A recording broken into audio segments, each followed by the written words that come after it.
Welcome to the Cam Joe Show. Welcome to the Cam and Joe Show. My name's Joe with my good friend Cam. Happy Friday, buddy. How's it going, man? It is a good Friday. Is that what you're going to say? It is a It's going to air next week, Friday. so if you say it's Good Friday this week. It is Good Friday. It's always a Good Friday, though. Come on now. I like it. I like it. Is. So if you have first time watching, hit the like, hit the subscribe. It helps us with throwing the comments. We're actually going to be talking about, so you know subject matter, we're going to be talking about duality and labels. Because I myself am not a fan of labels. Yeah. I am a fan of duality. Yeah. I like knowing what I am, but Correct. I'm not a fan of being like, well, you're just that. It's like, Yeah, and the word just is so shrinking, right? So the second that you are just the second that you are just anything, then that's all you are in somebody's eyes, right?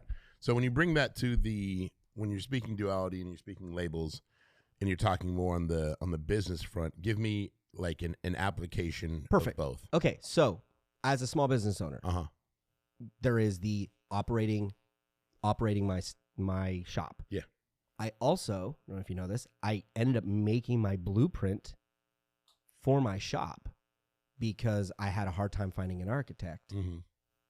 So I ended up creating the blueprint to communicate, to get bids from people to get stuff done. So I learned all the ADA law. That's awesome. So learned a lot of stuff, and I ended up turning that in. So I did some construction back in the day. Yeah. It doesn't make me a contractor. Yeah. I worked on a ranch. It was one of my first jobs. Doesn't make me a rancher. Yeah, sure. I think it's just like everyone is looking for the label that makes them. And so I get that. I totally get I've that. had to troubleshoot my POS system, point of sale. Mm-hmm. To be very clear, okay? POS, point of sale. I literally was talking about something. I was talking with another business owner about a POS system, and I'm sitting there. I was like, "Man, yeah, that POS." And they're like, "Yeah, no, it sucks." I was like, "Yeah, we can get a new one." Someone's walking by, and I'm like, "It's a point of sale, just so that you, because I know point of sale. Don't worry, we're not talking about anybody, Yeah, right?" So, but I've had to troubleshoot the Wi-Fi, building website, built our website, had to troubleshoot that, do video for it, do photos, do marketing for it, and then just say, oh yeah, I'm just a coffee guy. Yeah. It's like, coffee's a part of it, but there's so many other things to the business side, and I think you do yourself a disservice. Mm-hmm. And I understand that we use labels to kind of like, okay, a fun label, me and Regina do. If we don't know the name of our customer and we see them in the wild, is what we call it. I'll lean over to Regina and be like, oh, look, it's Vanilla Latte guy. She's like, I haven't seen him in a while. Oh, look, his kids. That's cool. Vanilla Latte. Because that's what he gets. Yeah, so I get that. I get that. But it's not like I'm like, that's all you ever. No. And I think that there's, like anything, there's some good and some bad to anything, right? And I would venture to say that in coffee, while we're talking about labels and like, Joe, you are the coffee guy, and then the segment just ends. Labels are good. labels are good. Labels are great. Let me tell you why I'm not. Exactly. And then he's like, done. And here, Joe may have just explained out of being the coffee guy, but he's the coffee guy. He's the coffee guy. Yeah. So here's an example of them being, I guess, a good thing. A couple months back, I had an agent friend of mine called me. There was an escrow that was going on up in Chico. The lender wasn't performing on, didn't get all the appropriate documentation. And all of a sudden I'm on the phone and I'm being like jettisoned into this escrow that I really knew nothing about. Wow. They were already transferring me over the appraisal and the live file and the purchase agreement before I've even had a conversation with the buyer to make sure that the buyer's legit. Sure.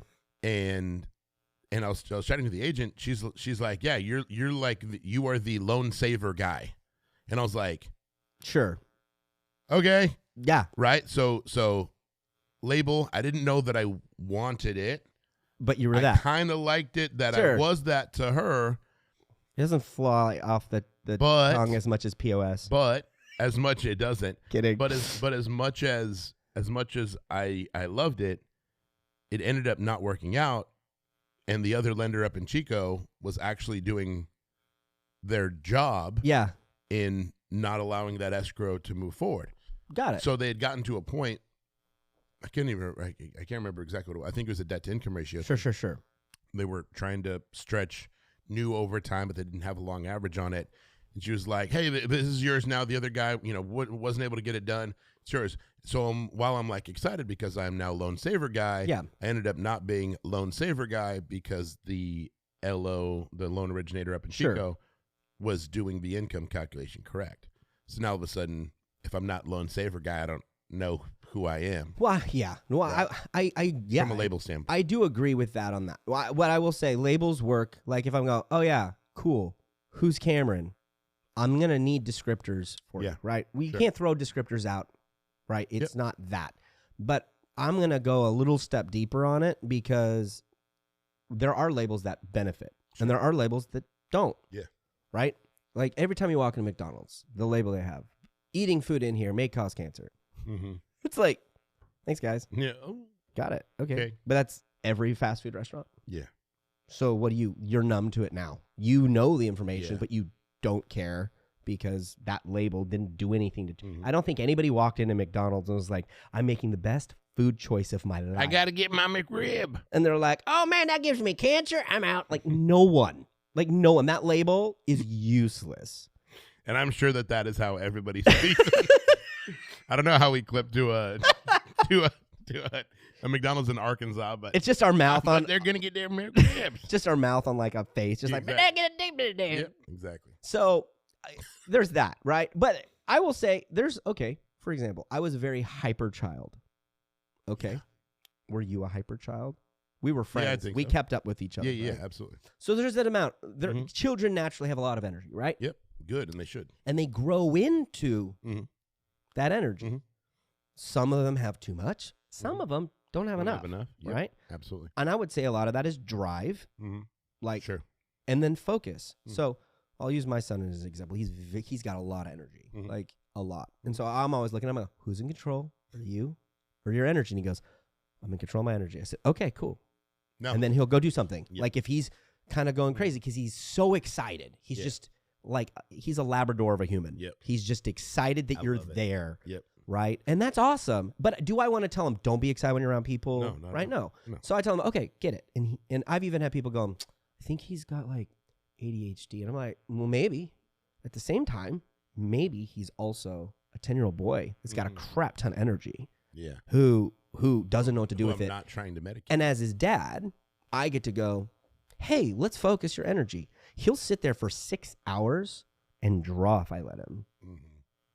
The same kid that you'll see spinning in circles. And other times we'll be walking through the store and he wants to walk around me because it's more fun to spin. Yep. Same kid, right? And I do get, for medical purposes, classifications of things. Sure. At the same time, I think that I know adults that are like, well, I could learn that, but I'm ADHD, so I can't.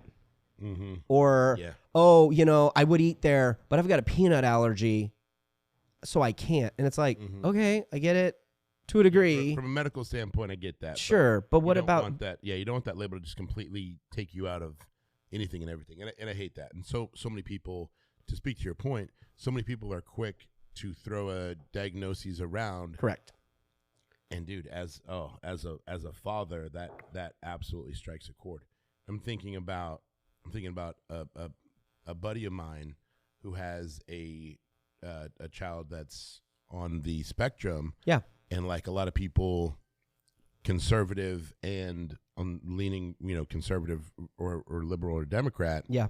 A lot of people had, I don't know if you watched RFK's speech yesterday. Absolutely. It was amazing. Yeah. It was super powerful, but a lot of people on both sides of the line were like, let's not weaponize or speak so negatively to something like autism. Sure. Right. Yeah. And what are you? You are not your diagnosis. Exactly. You are not your diagnosis. Like you are not. You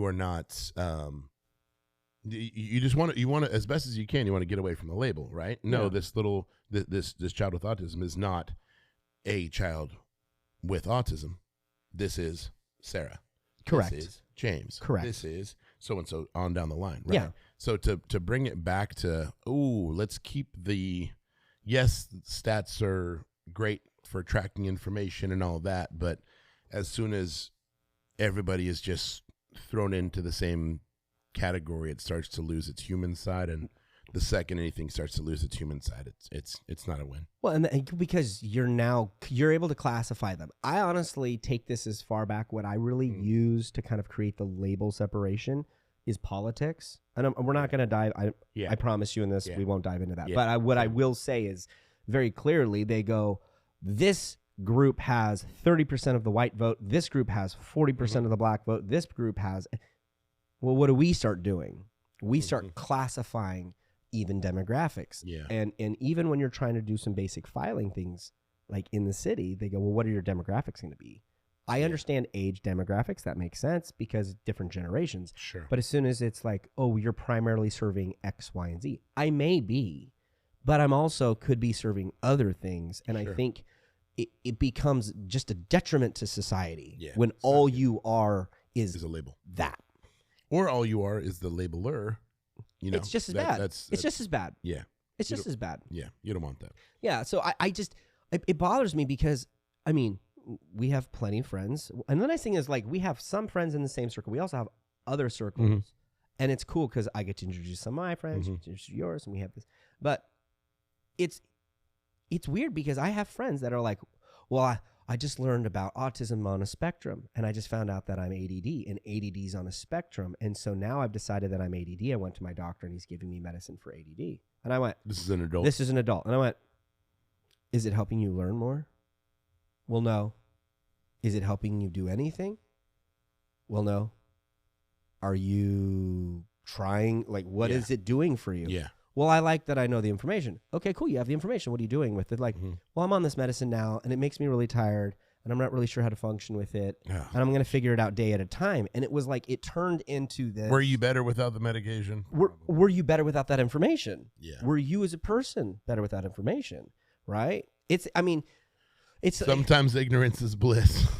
Right? And sometimes ignorance is what kills you. Yeah. So there is this fine line at the hospital. Yeah. Okay. That's tough. This is something that people always wonder. So if you ever wondered why when you go into, like, say you cut your hand or something and you're going to the ER because it's pretty deep and you're asking for some stitches, they're going to do a blood screen on you. They go through a lot of stuff. You want to know why? Why is that? For liability purposes, because if they don't do a blood scan or blood test on you and they don't check certain things and you were to die a week later, people have sued. So there was a story of a woman who her husband broke his foot. They did a foot x-ray and they were like, okay, they reset the foot. They got him on everything. And 2 weeks later, he ended up dying of like stage 4 cancer. And the lady sued the hospital for not figuring out that he had cancer, and she won. Because they released him. Wow. So those situations, okay, look, that's a no-win scenario. Nobody wins in that. She didn't win. The husband didn't win. The hospital didn't win. There's a lot of trauma. There's a lot of tragedy. Like, it's very easy to acknowledge that's a no-win scenario. Even if they were to tell her, by the way, we just found out your husband has stage 4 cancer. He's got maybe a week to live. What does that week look like for her? Yeah. I look at it on the other side going, so not knowing you were able to treat him normal and still get unfiltered hesitation time with him. Yeah, that's tough. So I just... No win. Right? No win. I think often we're in no-win scenarios, but then like it's like, well, that's a no-no word, but that's an okay word. It's like, okay, yeah, I get it, but shouldn't we, if we're truly going with the concepts, and again, Christian, right? I'm going to stick with that. But even that label, Christian, I hate that. Depending on who says it. Yeah. If a friend of mine goes, oh, yeah, he's a Christian, totally I feel honored. I feel good. Cool. But if someone's like, oh, you're a Christian, it's like. You're like, oh, you're instantly thinking of the negative stereotype and the label and all that you hate about. Or, that minister that should have, that took advantage of your trust. Yeah, totally. exactly. And then you end up becoming that for everybody else. And that's trauma. I get that. Yeah. But like, that's the epitome of a label because you are associated to that in one way, shape, or form, you are now that. Correct. Yeah. And so in business, it's right in business, in life. As a Christian, one of my favorite phrases is actually Martin Luther King Jr. It's the, we want to be held accountable. We just want to be judged by the content of our lives, not the color of our skin. Like, Yeah. Yeah. Yeah. Right? Let's take that Content's just a to character. every element.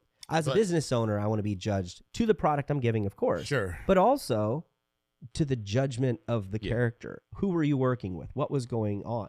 Those are so many different But elements. societally, it's easier for them to just throw you into a category or a subcategory. Correct. Right? Yeah. And you are no longer Joe. You are white, conservative, Christian, straight white conservative, Christian male Joe. Yeah, which Heterosexual. correct. Joe. Yeah.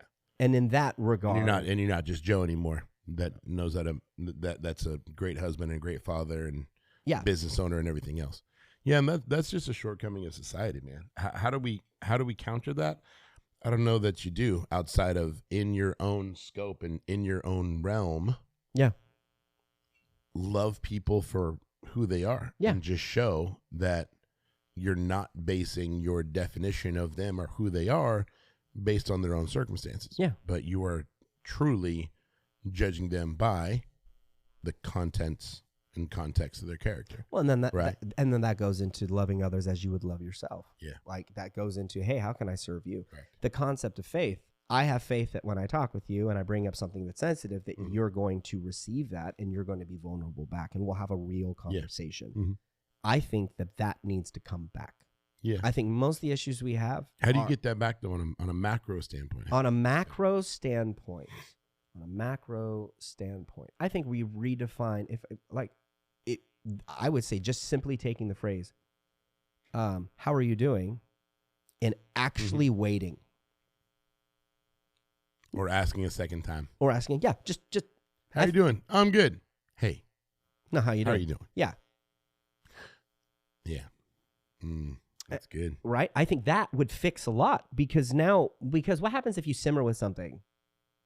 Somebody said something about you or something happened and it brews in you and you feel bad and then you just feel frustrated and then that frustration's on your skin. You go home, you got your kids and you're like, I can't give them this frustration. Then you're hanging with your wife and you're like, I love you, honey. I can't give you this frustration, right? As a Christian, luckily I can go, Jesus, here's my frustration, right?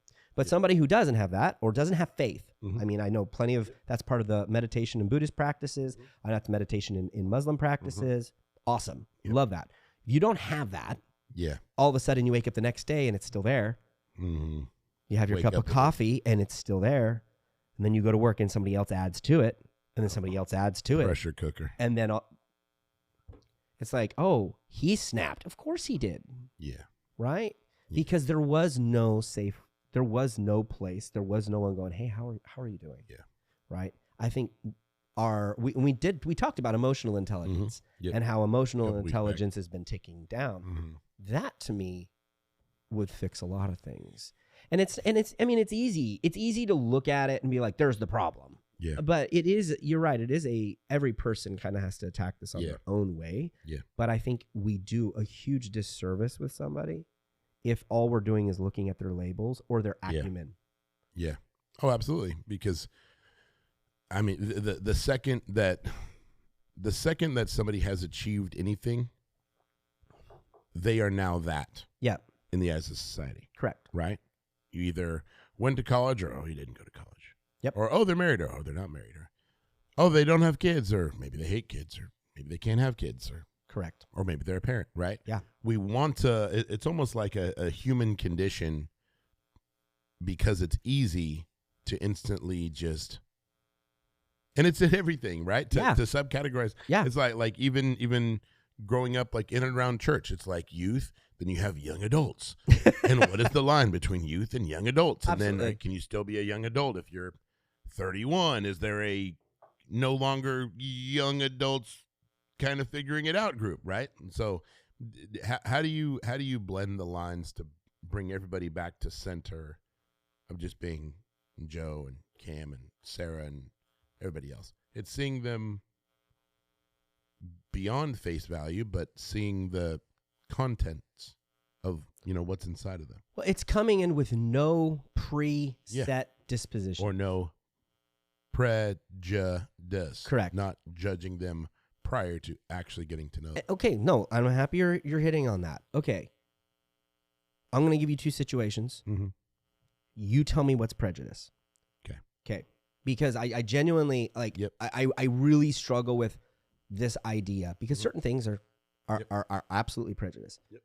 All right, you're sitting in your house, you hear somebody, you look outside, you hear somebody screaming and yelling, and all of a sudden, someone pulls a knife. What the heck? You go out there, you're looking at the situation, you pull out your phone, you call the police. Police goes, what do they look like? And you give them the descriptors, right? Not going to give any of the descriptors. As soon as that happens, here comes the news. The news says, a white male just did a report and called in to blah, blah, blah. Yeah. Yep. Right? Just destroy everything. Well, that's prejudice. Nope, I heard a loud noise. And that situation happened. White, and I did call it in. But now let's just change it. Let's just change it. All of a sudden, if it's a white guy, let's say I walk outside and I see a guy pulling out a knife, same thing, and I call the police, and I'm like, and I'm yelling, right, and I'm subverting, and they go, hey, it's a white guy, and I'm calling up, and I'm going, yeah, hey, it was a white couple. The guy pulls out a knife. He's about 50. He does this whole thing. Cool. News comes out, tells the story. People were fighting. Yeah. There's a that. I'm just story. That is one of those where it's like you're just trying to go for clickbait. It's the same situation. Nothing changed. Yeah. Whether or not somebody's skin color was whatever, somebody had a moment. They shouldn't have done what they did. They pulled it, right? It's just this escalation. But then we decide that, because it's this versus this. Yeah. And it's like, well, because we had a wound before. It's like, but wounds heal if you let them. If you let them. If you want them to. If you want them to. And that's the question, right? Yeah. And so societally, you're going to get more clicks. Like if we were to do a video right here and we were to change it, if we were to do a video here and say, two white men argue about, two white racists argue about racism, we'll get crap ton of hits. Why? Because they'd be like, oh, bro, why? Because they'd be like, I want to see what they have to say. And all the comments would be just negative through and through. No one would click on it if it says, hey, two dudes are talking about issues with society. Why? Labels. Why? Because nobody actually wants to talk about labels because everybody feels this weird tension. And then we're like, and they have a hard time speaking to it. Absolutely. And then in business, it's like, well, you're just that. It's like, okay, so you want to know something? I use these labels to benefit. So my wife owns majority of Steelhouse Coffee. It's technically her business, and I work for her. You want to know why? Why? Because if, as a straight white male... Is there a perk to owning a business? Female-owned businesses on Google search get 60% more viewership. I'm not kidding. And that's a Google thing that they do. There are grants for female-owned businesses. Right now, somebody literally sent me a link. Female-owned businesses, $5,000 grant, PG&E. Go ahead and put an application. That's for local right now. My wife could put that in, and we could get a little money for buying extra product. Straight white male, nothing. We're the worst, bro. I'm just saying, man. Is it? Isn't that weird though? We're the worst. But come on, man. Like I do get it. I understand. I get that. Let's be real, man. Nazis, yeah, they're white. Maybe I'm just Aryan race, totally. I'm an equal opportunity giver of grant. I don't know. But and I get it. It's not like that's just hard to speak on. It's an uncomfortable topic. It's not hard to speak on when you're not coming from a place of being a jerk. I'm genuinely asking not at all. It's like I'm looking like so everything that I say I put through the lens of being a husband and a father. Yeah, right? Same here. So I'm looking at like if my wife Hannah were to start a business, would I love for her to have some kind of perk? Yes. If Maddie is eventually a entrepreneur and a business owner in some capacity, would I love for her to have, a little bit of an easier road per se? Sure. To a certain amount of perks out there? Yes. But at the same time, would you sacrifice? If Beckham and Maddie in two different states and two different counties were trying to open businesses, and you can look at it from 1,000 feet up and say the road was paved more only because Maddie was female versus Beckham being male. Yeah. That's when it starts to, in my opinion, not be okay. Because now you've incentivized one sex over the other, and now it's like, if we're all talking about equality, that's the opposite. Correct. And you know what's crazy about this is this conversation we're having right now. Uh-huh. Somebody could listen to, and somebody will, and I bet you we'll get a comment on it. Someone will listen to it, and there'll be a comment being like, well, that's just toxic masculinity talking. Mm-hmm. That's their pre-programmed white guilt talking. Mm-hmm. And it's like, no. I don't go into any conversation with guilt unless I've harmed you as a human. Which you have. By being your friend for so long. I'm sorry. I'm sorry. You said it, not me. It's like therapy starts. But I'm just saying, like, it's to the point where finding offense is so easy. Oh, dude. Right? And then it's like, someone's gonna chime in on this and be like, But look how centrical the stupid is. Look at stupid centrical. It's like, well, I'm offended you didn't use the right label. And then you use the label. We're like, well, that's racist because you used the label. You needed to use this label. Then you use that label, and they're like, well, you're only doing that because of your guilt. And you're like, I can't win here. Come on! The line from Friends. I got nothing. I got nothing. I got nothing. I got nothing. Yeah. Right? And so for me, saying it isn't real. I got nothing. I literally come to people just like you. We'll have a conversation, and I just come straightforward. Who I am. This is who I am. I don't apologize. I will be as cordial and kind if you say, hey, this is what sure. Mm-hmm. I'm going to be kind to you. Absolutely. Because I want that kindness put back to me. 1,000%. And we'll keep respectful conversation. And I've had so many cool conversations with people I never thought I'd ever have in all walks of life because I'm just having a conversation, right? But I think that society has made having a conversation now. Think about podcasts. We're doing a podcast right now, okay? Oh, they're doing a podcast, right? That's a common thing. Oh, you're a podcaster now. Mm-hmm. Okay. Well, people don't look. Oh, you think you have a better opinion than me because you're talking about it? No, I'm just trying to have a conversation because nobody's talking about it. Yeah. But then as soon as okay, oh, you're a podcaster, people automatically look down podcaster. Mm-hmm. Like parents, for example, you say, oh, my kid wants to be a YouTuber. They're like, oh, that's dumb. I'm like, time out. Yeah, YouTubers make a crap ton of money. Yep. And if you know how to do it right and your kid's talented, put them through the forge. Let them learn and grow. Mm-hmm. I think it's so much, we have these preset things that everybody feels this tension. There's this societal tension. If you're at the church, naturally as a Christian, there's this tension of I don't want to say or do the wrong thing because I don't want people to think I'm not a Christian. Yeah. Then we walk on such eggshells that we do nothing meaningful. Yeah. Okay? And then take that into business. Somebody goes, hey, we'll take coffee. Hey, I really like that, but I wish you had this. And then you go and you do that. You'll never see that customer again. That product will sit on the shelf. No. That product goes bad. And then you're like, okay. And then somebody else comes in. Well, I wish you had this. So you put it on the menu. No, it doesn't get bought. It doesn't get used. It doesn't get go. But then when you go, I have an idea. What if I do this? And then all of a sudden it starts to sell because you have the conviction behind it and you're sticking with it. Yep. As soon as you're doing everything that you're doing for everybody else. Yeah. But in that process of that, then you don't know who you are. You start running into this issue as well. And so we're running into an identity crisis in society where it's like, I need a label. That's exactly where I was going to go. It's a societal thing. It's a negative thing. It's a societal thing. Is it always bad? No. So there's a little bit of, there's a lot of gray area there, right? Does anybody want, if you just ask somebody, hey, do you want to be labeled? They're going to say no. Right? But then you have a 5-minute conversation with them, and then you realize that through the conversation, everybody is labeling everyone. Yeah. Right? But that person is blah, blah, blah. Oh, that person is blah, blah, blah. Oh, that person's, And you're like, hold on, time out. You just said you hate labels.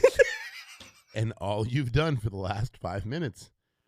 Oh, but it's different. You're like, no, it's not. So if we can call a spade, if we can look at ourselves in the mirror and say, hey, if we don't like labels, we need to stop labeling. If no one likes prejudice, we need to do our best to strip it out of our own language and our own, how we conduct ourselves as men, as fathers, as business owners, right? Yeah. And find the warm, cozy center Yeah. and invite everybody back to the table. Yeah. Despite any part of them, race, religion, creed, color, or something else. Morgan Freeman was asked on an interview. They said, "Hey, it's got to be really hard." Sorry. I love Morgan Freeman. Same. It's got to be really hard being a black actor in Hollywood. Oh, And he was such a good right, answer. and he's just like, "No, I just did my part," and continued talking about the movie. And the guy kept on trying to bait him. Yeah. And he's just like, "Nah."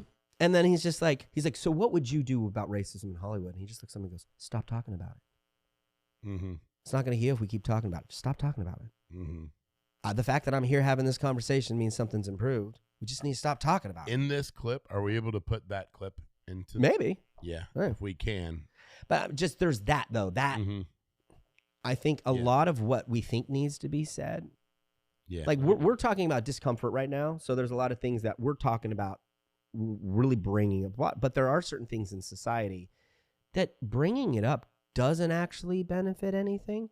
Oh, no, I totally agree.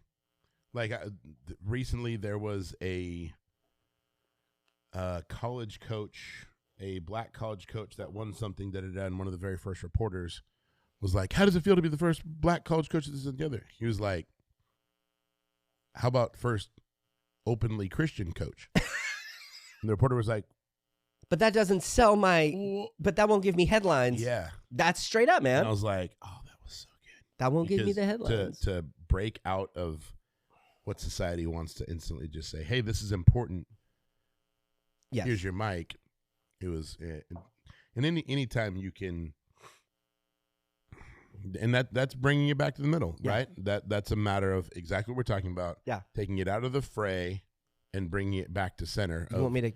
Of how can I deflect and defer and kind of throw this reporter off a little bit by answering in that kind of way? You ready for me to cancel myself?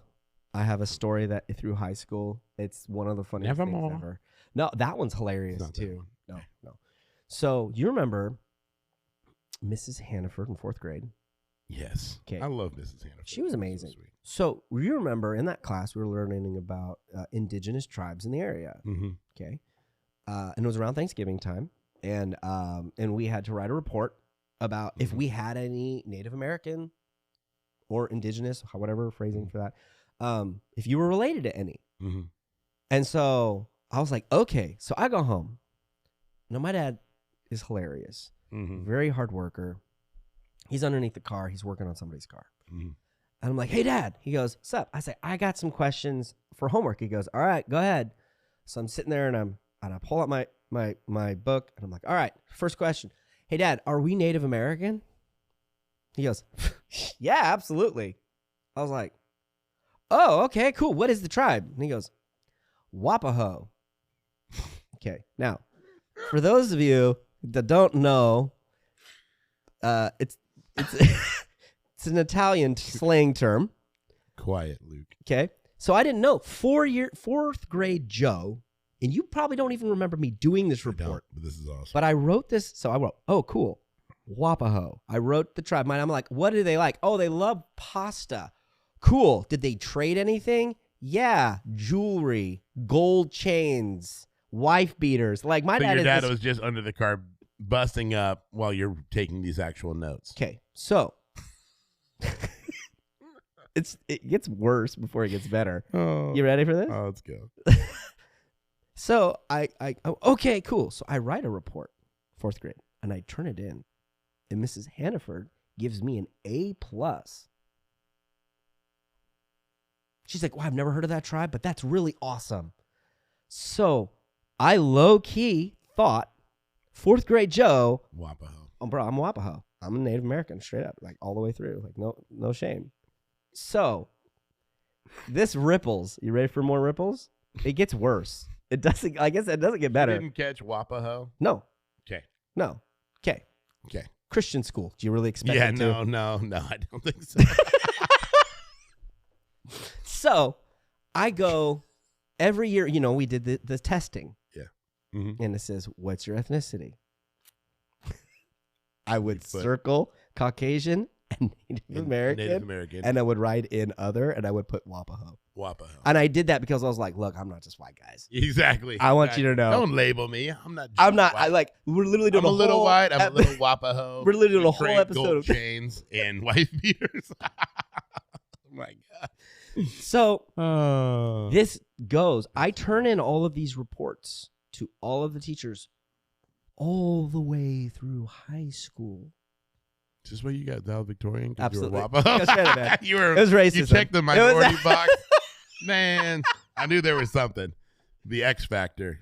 Wapo. So then there was no winning. So then I go to our local community college, Yuba College, to do some stuff. And it says, hey, I'm not For kidding. real? This is real. Bro. This is... Bro. So it says, so they're like, hey, we want to do financial aid. Mm-hmm. What's interesting about your family? Is anybody in the military? I said, well, no. And they're like, okay, well, are you indigenous at all? Mm-hmm. Native American? I was like, yeah, actually I am. They're like, okay, fill out this form. Cool. So eagerly and earnest and honest, misguided 4th grade Joe, as a 17-year-old man now. Yep, go ahead. Fills it out. Yep. I get a phone call at work from the dean of admissions for Yuba College. Going, Mr. Steele. Oh, I was like, yeah, what's going on? And he's like, this is the dean of admissions. I said, oh, hey. You need to come to my office right away. There's an issue with your form, and there's some problems here. Like, oh, okay, I'm on my way. He's like, okay, I'll be in my office till 5. I said, well, I'm off of work in 15 minutes. I'll head that way. So head over there. This is at Yuba College. This is Yuba College. I'm not expecting, like, I don't know what the heck. So I go in there, open the door, and he goes, please sit. He's doing the power move, standing by the window. Yeah. Mm-hmm. Please sit down. Sit down. Like, yeah. You're like, oh, no. I've seen this movie. And I'm like, did he do the blind thing? He did. I'm getting fired, and I wasn't even hired. Exactly. So he sits down. He looks at me, and he goes, you know that racism is a serious thing? And I went, yeah, we agree on that. Mm-hmm. And he goes, okay. You're trying to read me like he's going to break. Yeah. And he goes, so I have your form here. It says that you're Native American. I said, yeah. He goes, okay, what tribe did you write down? I went, Wapo. Like, just earnest, straight face. And he looks at me, and he's reading me like I'm being honest. I'm straight up being honest. And he's like, Wapo, huh? So what specialties do they have? I said, I'm happy you mentioned this. 4th grade, I wrote a report on this and got an A+. And he goes, at this point, he's just like, you got to be kidding me. This guy's joking, This right? kid must be joking. I said, yeah. And he goes, well, who helped you with the report? I said, my dad. And he goes, okay. And I said, yeah. So I wrote. Like, Joe, have you ever done any additional digging into the Wapo tribe? No. Why would I? What my dad told me was canon. That was it. Forever. In 4th grade. So then I told him, yeah. He wouldn't lie to me. I was like, family gatherings. Yeah. Pasta. Yeah. Pasta. You had me at pasta. Pasta, gold chains, and wife beaters. He's like, Joe. He looks at me and he goes, there's no place for you at Yuba College. He goes, your dad is hilarious. And he goes, son, because he realizes at that point, like, I'm trembling. Okay. Yeah. I don't like getting in. I don't think anybody likes getting in trouble. I'm trying. So I'm sitting there and I'm like, yeah. I'm like, guys, oh, this is real. Obviously shook. And he just comes up to me, puts his hand on my shoulder and goes, well, your dad's hilarious. Wapo's not a real tribe. I went, it isn't? He goes, no. So if you want to reapply, you can. Identity crisis. You can. I've been Wapo since I was in 4th grade. And I'm like, okay. And I did. And so I go, he goes, he looks at me and shakes his head. As I'm leaving, he goes, Wapo. Like, that guy probably told that story to somebody. Like, he's telling it right now. Absolutely. So I go home furious. Yeah. I just found out, Dad, that I am white. And he's like, yeah? And? I was like, so you remember 4th grade? He goes, no. No. I was like, I did a report on a tribe. You were under a 93 Trans Am and you were throwing random stuff. He's like, nope. And I said, sounds like a Saturday. Yeah, right. And I was just like, yeah. And then I wrote a report on Wapo. He goes, he starts laughing. He goes, Wapo, that's the best joke ever. And I said, yeah, I got called in the dean's office. And he goes, really? What did he say? He goes, he says you're hilarious. He goes, I am. And walks away. That was my resolution. And for the rest of the day, you were like having a little bit of an internal crisis. Like, yeah. I wanted that label. All of my identity is hinging on me being truly. I wanted that label so bad because I wanted tribe. to not just be Caucasian. Yeah. White. Come on, man. Come on now. Right. But I that joke is so funny now. It's really a funny thing. I love the story. But it's one of those, like, when I start thinking about it, I kind of look back and go, why was I not satisfied just being myself? Why did I need that thing? Right. I get it. And there is pressure on every race and creed has its own set of pressure, has its own set of things that I won't understand, but you won't understand, right? And we have to be okay with that. But sometimes we kind of have to look at the ridiculousness of the Wapaho. Yeah. So at this point, that's now a continued joke. I love that. So now I have people, I'm like, bro, you're part of the Wapaho tribe. You're good. Yeah. Get in here. Like, let's go. Get in here. I've just owned it. And There's ownership, but there's also like acceptance and peace and comfort in being included in anything, right? Like, in the same way, I love through the fall, like Saturdays are soccer Saturdays, and I see all the other soccer moms and soccer dads, and we're right down there with them. In the spring, I'm a baseball dad. And absolutely. You know, I've got Beckham on one arm, and Maddie's running around here, and we're on our way to the game. So you become like sports parents, and then there's a whole like subcategory of, you know, exactly what you're doing every Saturday. Yeah. For the next 3 months, right?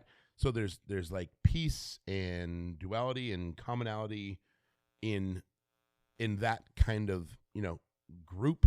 Yeah. Right? There's safety in that group. Yeah. And you know kind of who you are and who you're around. And you can apply that to literally anything, right? The second you're a business owner, yes, you're still Joe, but now you're in this group of business owners. Yeah. Or even to bring it geographically, like in downtown business for Plymouth Street, like when you own a business in there, now you're in this subcategory. Correct. So there's a natural like safety and belonging in those kind of groups. Yeah. So I understand why you were wanting to be Wapaho. Sure. Like there is acceptance and all that pasta, commonality, and all that pasta, the gold chains, all that. So I get it. I get how labels can be negative. I'll just bring it back to seeing people for who they are, despite their gender, ethnicity, race, creed, color, and just loving on people for who they are. That's what the world needs a little bit more of. And I also will lean into this too, duality. If you yourself are going, well, this is all that I am, challenge yourself at this point, because you're not. Agreed. You are more than the sum of your parts. Absolutely. Right? And if all you are is that, then there's something there's healing that needs to happen in you. Yeah, 1000%. You need to, if you think of being a mother or father as an awful thing, then you yourself were hurt, and that needs to process, right? If you see any type of race or ethnicity and you feel in the depth in your stomach that something's wrong, you got some work to do. You got something you got to work on. It is not just. So I have a conversation with them. They are way more normal than probably you are. Yeah. Yeah. And I think that when we can just start owning our own, I can't own if you were to tell me an awful situation, I can't own your awful situation. And if I do, I'm doing myself a disservice by owning it. But if I go, man, I'm sorry that happened. What do you get? Are you okay? Like, we can talk more about it. What else can we do? Right. Give proactive steps. Steps towards forgiveness. Forgiving people makes a huge difference, right? I told someone the other day, I said, I will always apologize if I make somebody feel a certain way. Because I know that's not me. Yeah. I could have been kind and cordial and gone through, and then that person's just going. I'm like, whoa, hey, I'm so sorry that you feel that way. That is not my intent. Let's reel back. Right. And then I'll relive the situation and look back. Did I say something? Did I? And I'll become self-aware. Yeah. But that owning of yourself, owning of your own actions, that to me is the most important thing we can do. Own your own actions, own who you are, but then also ask the question, well, this person isn't just this either. No. If I am this, and this, then that person also has to be a plethora of things as well. Yeah. And as soon as you're owning something as your identity, There's more to you than that. And I feel like you're doing yourself a disservice because you're living a lie. You're saying, all I am is this. I deal with artists all the time that are like, well, I'm just a filmmaker. Where do you work? Oh, well, I work at this place. Oh, cool. Well, yeah, I've got 3 siblings. Oh, I also play. Oh, and you start talking with them. You're like, got it. You're not just in anything. That. You are all of these things. And I think that the normalcy of just needs to kind of go away. Yeah, I agree. It brings me to, before we land the plane, the scene from Finding Neverland, and they're about to do the play. And it's Porthos the dog, who in the play is a bear, and the little boy has a hard time seeing him as a bear. And Johnny Depp's character says, and the little boy looks at the dog and he says, "It's just a dog." Yeah. And he says, "It's never just a dog." This is Porthos the bear. Da da da da. The word "just." Yeah. And it's like, there's so much power and negativity to the word just. I am just a this. You are just a that. So to get that out of our vocabulary. You know what? That's a word. That's a new one. I need another one of these. Get that out of our vocabulary. Yeah. And for all of us to be a little bit more Wapaho and be a little bit more. You're all welcome to the Wapo Tribe, by the way. I'm all cool with it. We're all welcome to the table of the Wapaho Tribe. I love it. Yeah. Love you, buddy. Love you, man. Cut! Thank you for checking out the Cam and Joe Show. If you guys are liking our content so far, you can follow us on Facebook and Instagram. You can also listen to us on Spotify.